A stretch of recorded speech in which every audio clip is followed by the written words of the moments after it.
Pessoal, o relator da CPMI do INSS, que segue dando o que falar, o deputado Alfredo Gaspar, do União Brasil de Alagoas, né? Ele que tem tido um protagonismo em tanto, quase um mestre de cerimônias da CPMI, disse que pretende pedir que o colegiado da CPMI chame para prestar depoimento um senador e um deputado.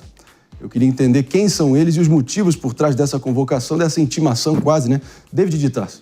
Pois é, a expectativa é convocar o senador Everton Rocha, do PDT do Maranhão, e o deputado federal Euclides Petersen, né, do Republicanos de Minas Gerais. O pedido de convocação por parte do relator veio depois que o ex-diretor do INSS, o Alexandre Guimarães, afirmou ter conquistado o cargo na época após uma conversa com o deputado Euclides. Por meio de uma investigação, já foi constatada uma negociação envolvendo uma aeronave que seria do deputado Euclides e foi repassada para uma pessoa ligada ao Instituto de Terra e Trabalho vinculada à CONAFER, que é a Confederação Nacional dos Agricultores, Familiares e Empreendedores Familiares Rurais. É uma entidade, né, que é investigada pela CPMI. Então, a CONAFER está sendo alvo dessa investigação. Já sobre a convocação do senador Everton Rocha, foi protocolado um pedido por parte do deputado federal Kim Kataguiri, do União de São Paulo, a solicitação porque o senador já recebeu o careca do INSS no gabinete. Para o relator, as convocações elas são importantes para evitar, claro, as blindagens parlamentares e até para que os políticos também possam se explicar, já que foram citados por outras pessoas que acabaram, então, prestando depoimento nessa CPMI. E a sigla do INSS virando piada pronta, né? O Instituto Nacional da Sangria Social. A gente não pode perder o senso de urgência aqui, né, Mano Feira? O maior esquema de pilhagem previdenciária, de corrupção contra os nossos aposentados na história desse país. E tudo que eles querem, que tudo seja varrido pelo tapete, que o senso de urgência fique completamente anestesiado, porque a gente sabe que o Brasil cansa, parece um pesadelo repetitivo, mas a nossa missão aqui com vocês é mantê-los bem informados, até porque o nosso compromisso com a informação e com as investigações é total e absoluto, não é isso, mano? Pois é, Marinho, essa convocação é muito importante porque pode vir a desencadear um efeito dominó, convocando outras peças da política para o centro dessa investigação. Não podemos esquecer que o famoso careca do INSS já foi visto visitando diversos gabinetes de deputados e senadores. No entanto, a lista dos gabinetes visitadas está mantida em sigilo, o que é um escândalo diante da necessidade que a sociedade brasileira possui de entender os meandros desse escândalo de corrupção. Então, se com a convocação desses políticos nós tivermos a capacidade de fazer com que eles se sintam devidamente ameaçados, a gente sabe que pessoas, quando se sentem ameaçadas, muitas vezes trazem outras para não cair sozinho, caem atirando. Foi, por exemplo, o que fez Roberto Jefferson na CPMI dos Correios lá atrás. Quando ele percebeu que ia cair, o que ele fez? Caiu atirando, e aí a gente sabe o que acabou acontecendo. Ele revelou um dos maiores escândalos de corrupção até então revelados, que foi o escândalo do Mensalão. Então é muito importante que a CPMI possa seguir nessa investigação, trazendo para o centro das apurações o envolvimento dos personagens políticos nesse esquema. A gente lembra aqui, né, Jesse Peixoto, que o próprio ministro André Mendonça, acho que se não na semana passada, na retrasada, determinou o bloqueio de obscenos 390 milhões de reais numa entidade suspeita envolvida aí no coração desse esquema fraudulento de desvios indevidos. Agora, só para a gente contextualizar aqui para a nossa querida audiência, para você ter uma ideia do tamanho dessa grana, que a gente fica entre milhões para lá, bilhões para cá, mas para a gente seguir dimensionando isso, o governo poderia, com esse montante, pessoal, simplesmente construir 40 hospitais regionais completos, pagar 100 mil cirurgias eletivas, reformar 2 mil escolas públicas e financiar 6 milhões de mamografias preventivas, por exemplo. Só para a gente ter a dimensão do rombo, do escândalo e da humilhação histórica que isso tudo representa, Jess. Representa, e quando a gente olha para esse caso do Alexandre, que foi diretor do INSS, a gente também precisa pensar que a CPI também está mostrando o envolvimento dele com o dito careca do INSS. O nome do careca é Antônio Carlos, mas como ele odeia esse apelido, eu acho que nós deveríamos usá-lo. Só pega quando odeia, né? Exato. E o que acontece?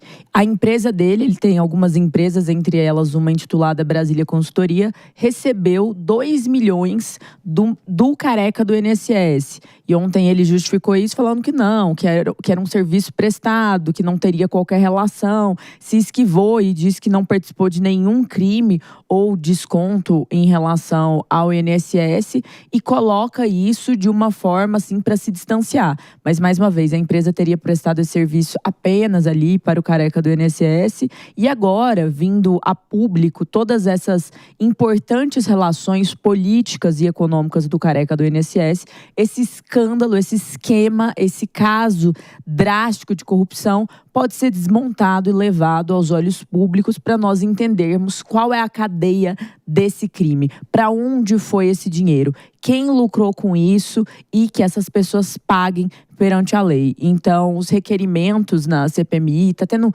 muito bafafá, muita cena pitoresca, mas no final das contas a gente também tem que olhar para os avanços em termos de investigação e de conhecimento público sobre as situações que aconteceram. E quando a gente olha para esse caso dos possíveis envolvimentos e correlações com o político, que bom que a PEC da blindagem não passou, não é mesmo? Porque assim a gente pode, como qualquer democracia saudável, também olhar para essa investigação que pode incluir, deve incluir políticos também.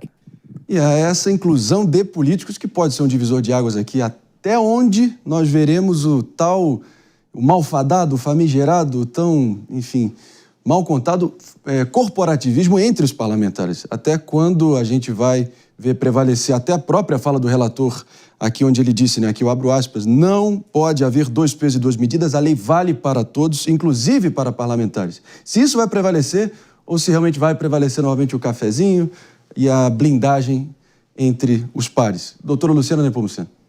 É exatamente esse ponto que você colocou e reforço a ponderação da Jess. Ainda bem que nós não tivemos a aprovação da PEC da blindagem, que foi derrotada também em decorrência de uma pressão social. Porque se tivesse sido aprovada, provavelmente nós não teríamos agora a CPMI ouvindo um deputado federal e um senador da República em um escândalo que causa danos a uma parcela vulnerável da população, que são os aposentados, os pensionistas, e agora que essa investigação pode culminar numa apuração de recurso público usado indevidamente, mais um caso de escândalo de recursos públicos desviados por meio dessa venda de aeronave, de avião, para uma ONG que pode ser destinatária de emendas parlamentares. Então, excelente o trabalho da CPMI, do INSS, para chegar nessas pontas, nessas pessoas que se julgam ali imunes à investigação, ao sistema de justiça e que agora vão ter que responder. O INSS virou uma verdadeira caixa de Pandora da política brasileira, né? Você abre aquilo ali, sai lobista, advogado, empresário, agora até deputado e até senador. Ou seja, a pergunta é muito clara que tem que ser posta agora.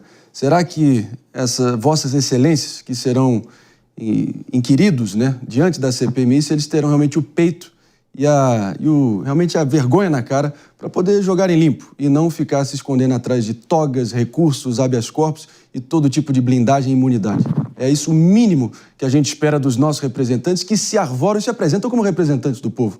Será que eu estou esperando muito aqui? Jess Peixoto concluindo e a gente segue adiante. Você está esperando que todo brasileiro, André, deveria poder esperar, que é que os cargos eles fossem de fato indicados pela contribuição técnica e não por nomeações como se fossem cabides políticos de uns ou outros nomes. Porque o que isso mostra, e aí na CPMI ontem isso ficou bem claro, é que a indicação, ele chegou lá por causa do QI. O que é o QI? É quem indica. Não foi pela categoria, embora fosse um servidor de carreira, mas não foi pelo currículo, foi porque ele tinha um amigo que conhecia um cara que era amigo daquele que o indicou. Então, assim, quantas vezes nós vemos aí, isso é feito à luz do dia, tá? Isso é feito na imoralidade da República Brasileira, que é quantas vezes nós vemos a União Brasil vai desembarcar do governo. Qual que é o resultado disso? Vai perder 30 cargos. Mas como assim perder 30 cargos? Esse cargo era do União Brasil? Era, porque a indicação política, não é indicação técnica. É por isso que esse Estado, muitas vezes, é visto como uma república de bananas.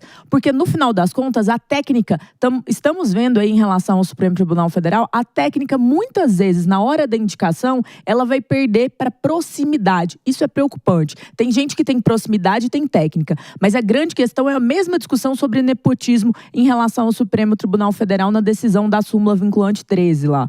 Sim. Qual que é a decisão? A proximidade, ela muitas vezes vai ganhar e ela muitas vezes não é republicana. A gente tem que lembrar aqui, concluindo aqui, dando um fecho, pessoal, que cada uma dessas fraudes do INSS, cada fraude do INSS é uma cirurgia que não foi feita, é um pai de família que morreu sem resposta, enfim, é uma aposentadoria, um benefício que não foi concedido e chegou na conta a tempo. Então, no momento onde a gente vê nossos exímios representantes em Brasília, vossas excelências, deputados e senadores envolvidos, o mínimo que se espera é que eles prestem contas e não façam discurso e tentem escamotear a verdade. Esse é o mínimo que a gente espera, né?